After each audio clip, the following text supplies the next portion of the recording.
Hello everyone, how is it going? Today it's going to be mechanics of materials. Sorry, it's been a while since I posted anything, but I've been busy. So today we are going to talk about buckling.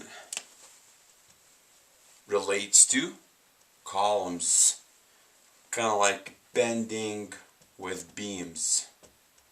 Same philosophy. If you recall the last 3 videos posted on deflection for beams or of beams, and today we will talk about buckling.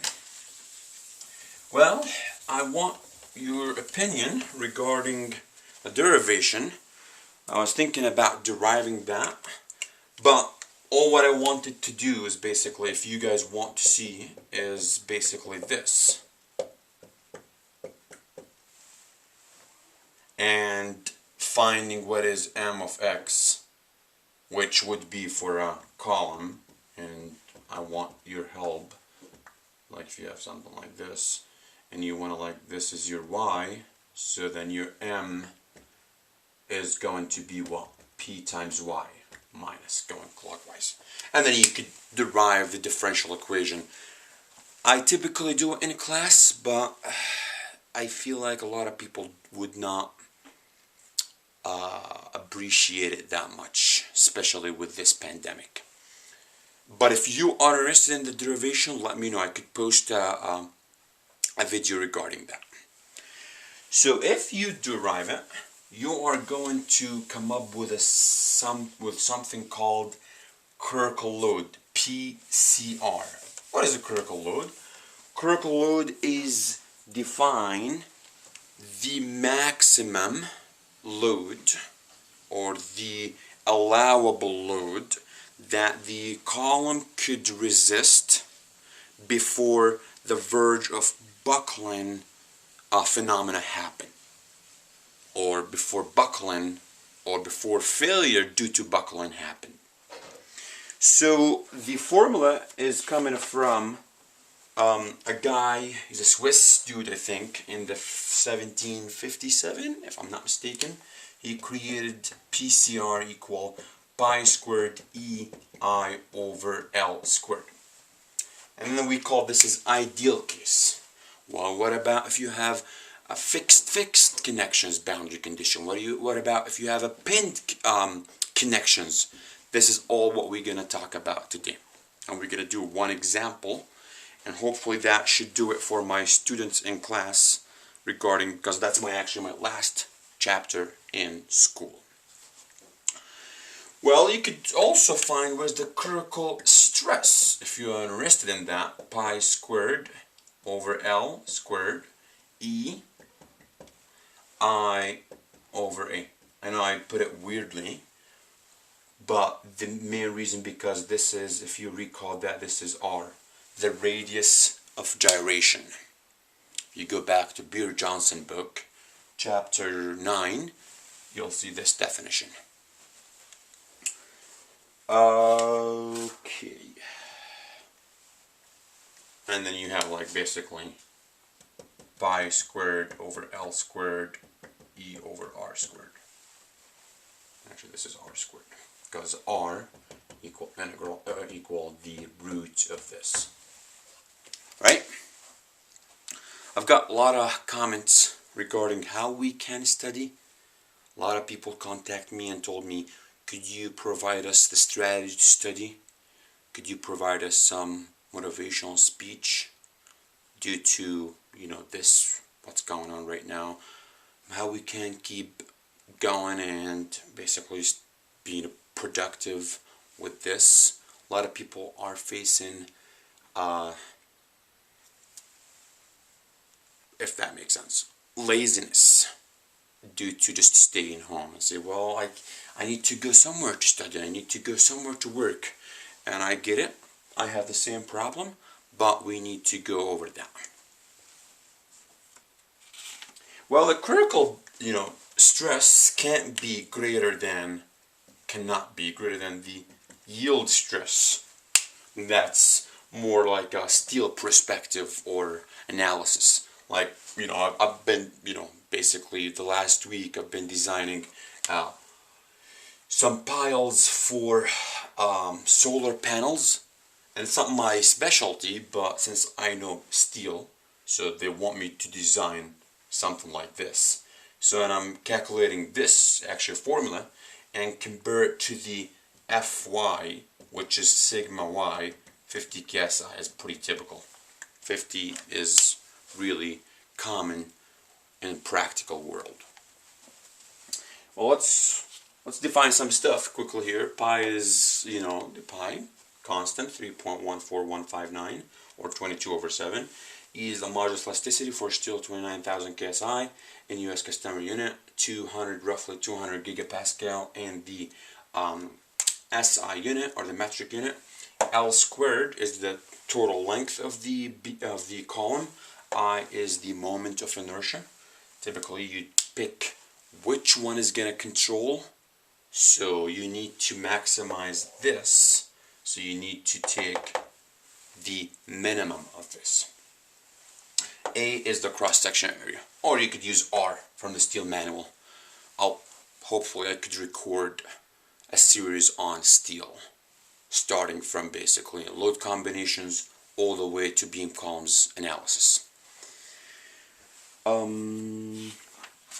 Sometimes people call it actually unsupported length, L. Well, this is the ideal. But what about if I have specific cases? For example, I have fixed column. You know, something like, well, we have 4 cases. You have pinned, and that's basically this.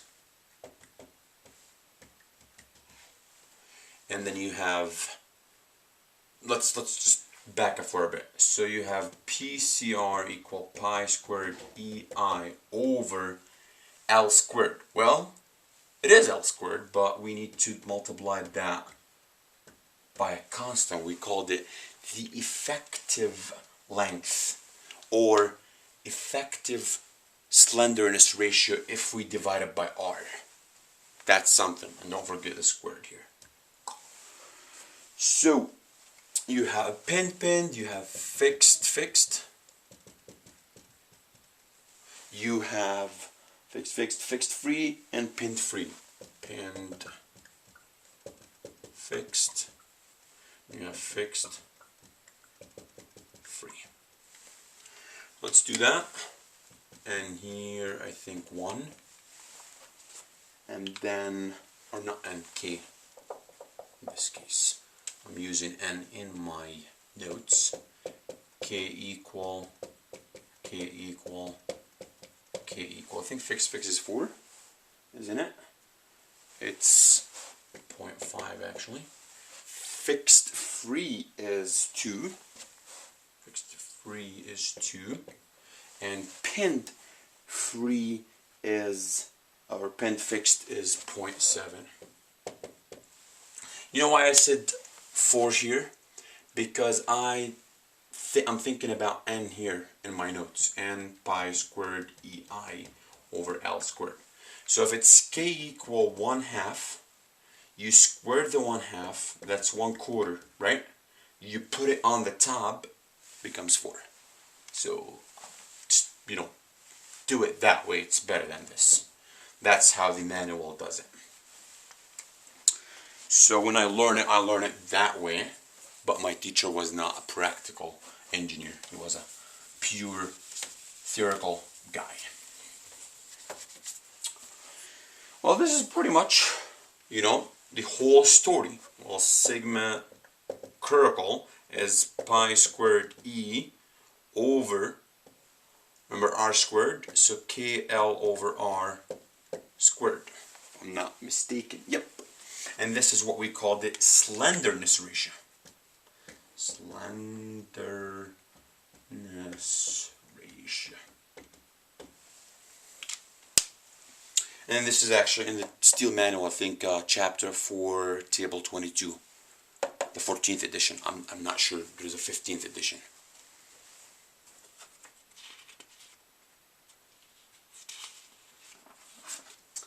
Well, here's a quick example. The topic is pretty simple. It could, be very complex due to some, whatchamacallit, stiffeners, transfers. You could probably have something here, maybe like this is 0.4L, and then you have something here, because it's very long, so we don't want to have, this deflection shape. So we provide some stiffeners, we provide some supported edges, something like that. But for this class, should be pretty simple topic.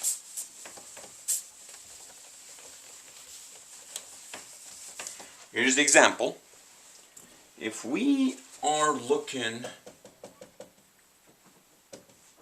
at this column, you have this,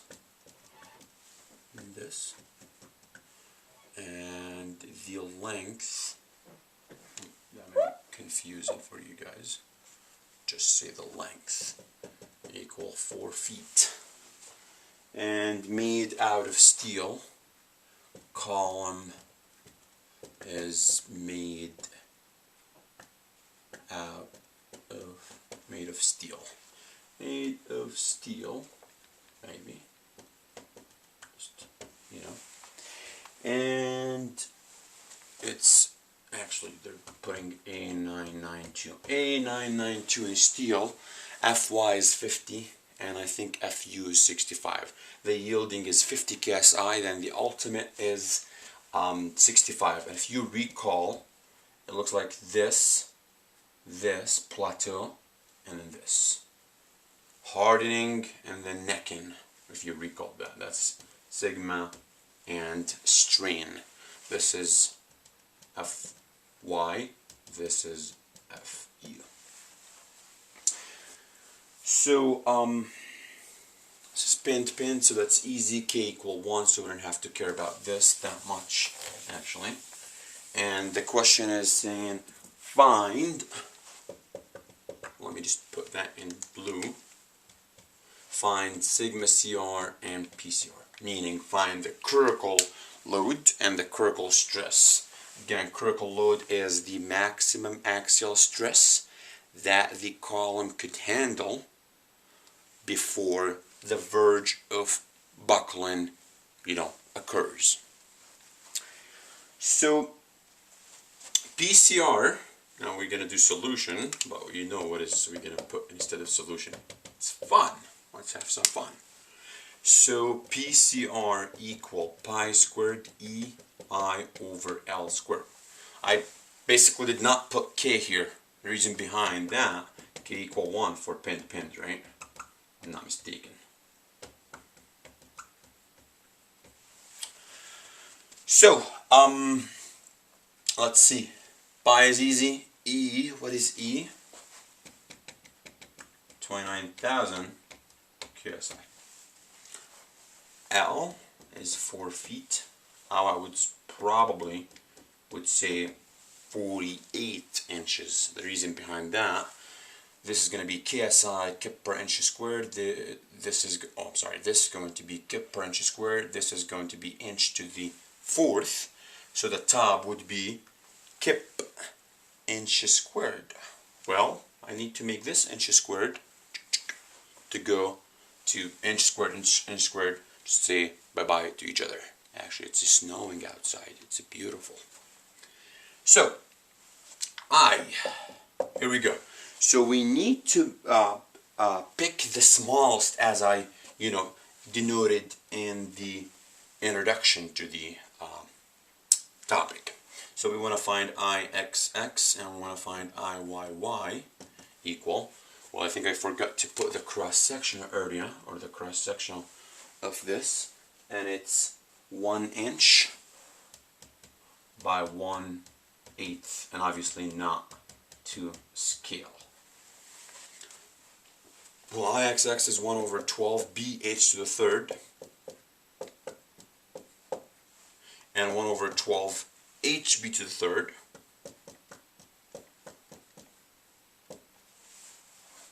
And it's really easy to find. This is going to controls, right? Controls, or this is the governing moment of inertia, or second area, second moment of inertia, I guess some books called it. So, well, you have this. Now, all what you need to do is simply, I could erase this, I guess. All what you need to do is just say, well, PCR equal pi squared E. Let's just put numbers instead. 29,000 KSI times this, according to my calcs, is 0.163 times 10 to the negative 3. Well, that seems like really small, but 1 over 8 to the third, that is 1 over 512 times 12, that is really teeny tiny number, over, what do you have, L48 squared, equal, don't forget the unit, or the conversion part, and that gives you about 20.2 pound. Or if you like to put it in kips, you could say just 20.2 times 10 to the negative 3 kip. And that is the hardest part, I guess, according to this problem. The rest would be easy, finding what is sigma. CR is just PCR over area, 20.2 pound. I typically don't put the units during the intermediate steps, but I put it just for you guys. 1 times 1/8, and that should give you about, this is going to be, so 160 something? Yep, 162 PSI. So that is the PCR, the critical load, or Euler's load. And he's actually the godfather, I guess, for this topic. Like if you go to calculus, maybe like Newton's. If you go to Buckland, he's the godfather of this topic. And this is your critical stress. It's a pretty easy topic. I don't think it's hard. You need to make sure what type of boundary conditions, fixed, it's like a recap for you guys. Fixed, pinned, and so on and so forth. And plug the numbers in your formula. The smallest, just know this has to be the smallest of I, X, and I, Y. Okay? This is in inches squared. I'm telling you, kinda common mistakes. They just find one of the I and don't compare it to the others, or to the other. They put it in terms of feet. Algebra mistake, pretty common. Same thing. I guess if you do this step right, this should be right. What is the rest of this lecture? I guess one more thing that I need to point out, that I am going to provide more lectures, hopefully in the summer, regarding statics mainly, because a lot of people is asking for statics a lot. I was not expecting that, and I hope I could provide a motivational speech or a motivational lecture regarding how we're gonna deal with this pandemic in home, how we're gonna basically study and be productive and active. Other than that, I wish you a very nice Sunday, And if you need to see the proof of this, please let me know. Otherwise, I will assign for my students, I will assign some homework assignments regarding this topic, and that's pretty much will do it for the semester. We are done. I hope I could do some review videos, hopefully, and you know my number, you know my email address. Please let me know if I could help in any way or another. And I'll sign out for now, and we'll see you guys soon. Bye bye.